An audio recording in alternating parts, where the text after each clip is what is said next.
So this is going to be a video that talks about working with corner units. This is the same closet that I had used in a previous version, and it's going to allow me to show a couple of different options or different configurations of ways of working with these corner units.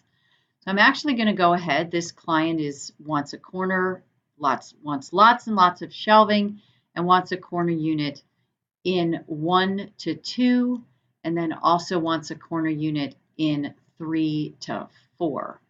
So we're going to go ahead and turn on. I'm going to edit my floor plan because right now wall 1 is not turned on. So I want to go ahead and turn on wall 1 to go ahead and make that active so I can make any edits to the corner unit that I might need. I'm going to update my closet. So now I can work on all of the walls. I'm going to go ahead and begin with wall 2.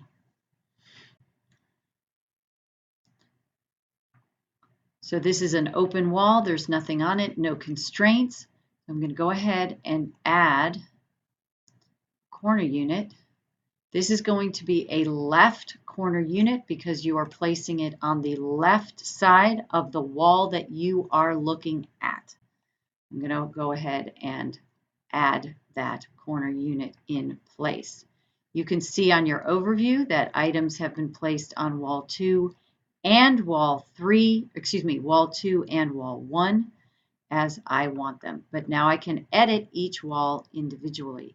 I'm going to go ahead and make this a 30-inch wide, 14 deep.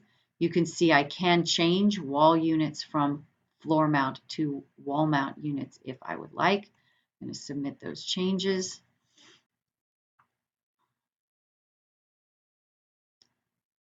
I'm going to go ahead and edit wall 2 as well. And I'm going to edit the corner unit here and change its width. And here I'm going to change its depth to 12. So that's how you make different depths and widths on your different corner unit walls. So now I want to add, and I misspoke earlier, I want to add a corner unit between 2 and 3. So let's go ahead and look at 3. Right now 3 is full with all its stuff. So we want to start deleting some stuff before we go ahead and add this corner unit. I want to delete this empty space.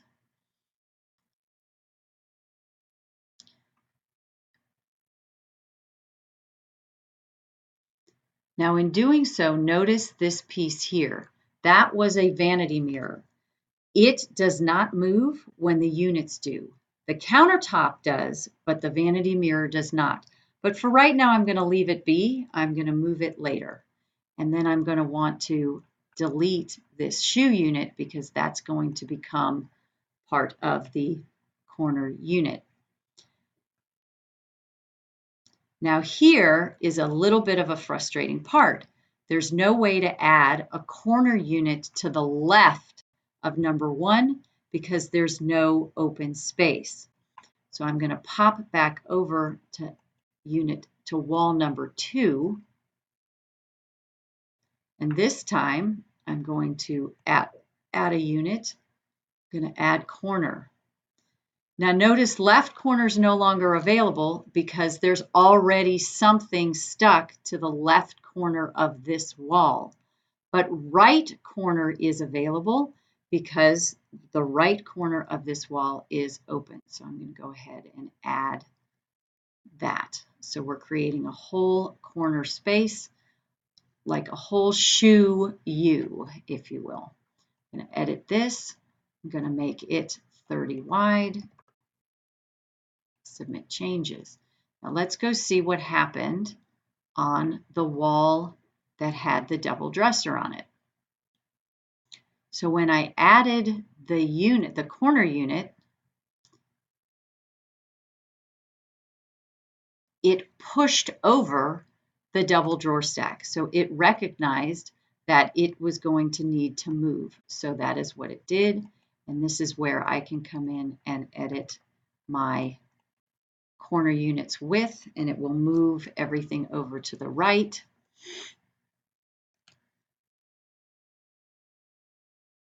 And now I'm going to go ahead and say, finish out this wall. You could revisit this and finish out this wall with hanging or whatever you needed. But the last piece I need to do is move that mirror. And as I showed in an earlier video, the best way to know where to move it to, you want it to line up now with unit number 1. So I come up here, highlight unit number 1, and I see its left position of 30 3/4. So all I have to do is scroll down here, find that vanity mirror, and change its left position, left offset to 30 3/4. Submit the change. I did not have to change its size or its elevation in any way. I just had to move it over. And now I've got a corner unit in both walls. I've got this double corner unit going. I'm going to go back to unit number 2. Now, because we have a double corner unit, there's this little bit of space in between. I'm going to go ahead and add a unit. Again, they still want shelves. They want shoe shelves. We're building to 90 inches high. In this case, they want, let's say, all shoe shelves.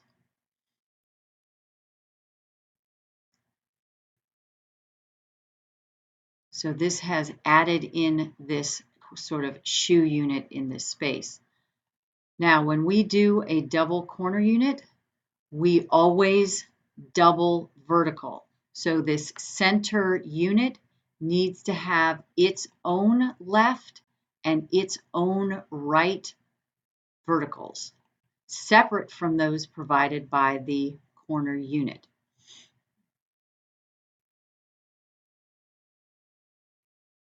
So now I have double verticals here.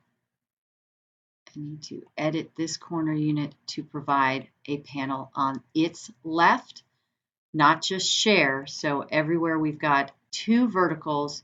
So this wall, and it took some space from something else. You can see they represent thicker because they are double vertical. You've got this corner unit coming around, 2 verticals here, a unit here, and 2 verticals here. And that is how you have to build when you're doing a double corner unit. The center unit needs to be double verticaled. Now the question came up, how do I do a base upper corner unit? And the answer to that is that you can't.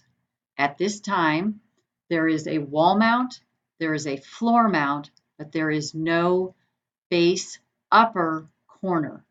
Something that we do consistently, but not something that at this time we can build in Closet Pro.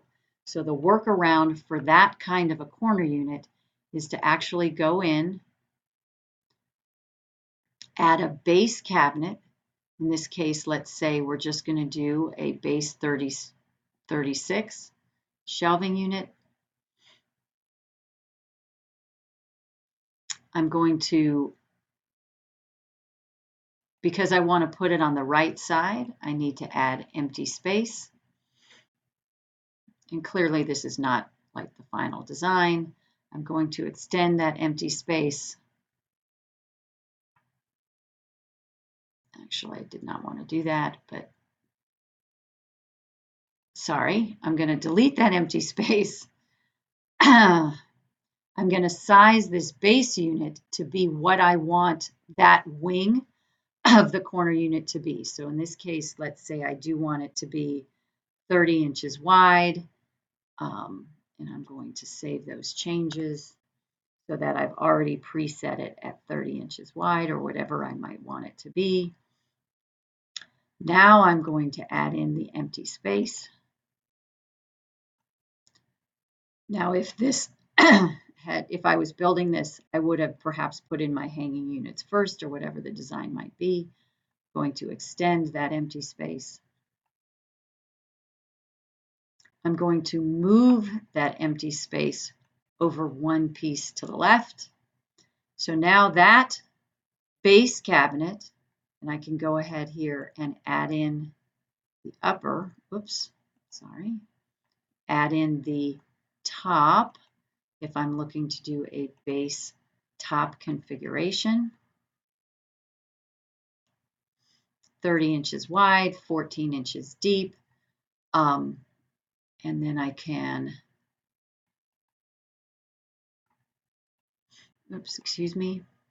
I can actually, now that it's the same, if I want the identical, I can copy this unit, the right side unit. I move to wall 5, and I simply paste it in place. So basically what you're doing is you are crashing the units into each other. There's really no other great way to do it. It's not ideal, I understand. I can go ahead and put a countertop.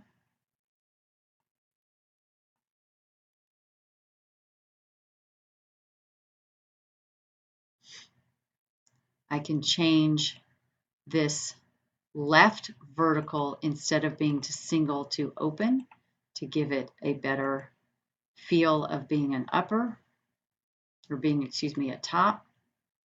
Then I go back to wall 4.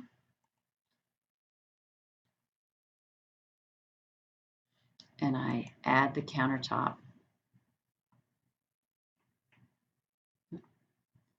Add the countertop.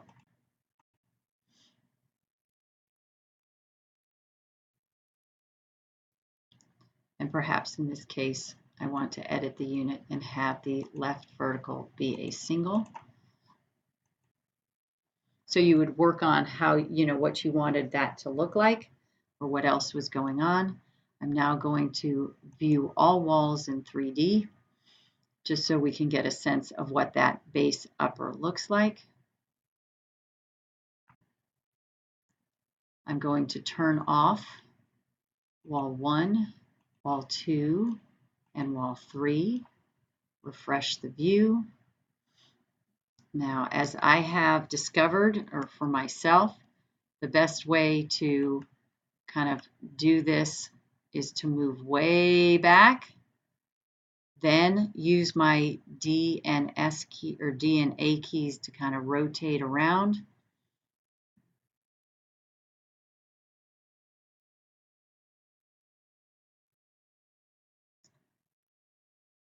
Kind of move it back to the center, rotate around some more. Move it back to the center and come forward.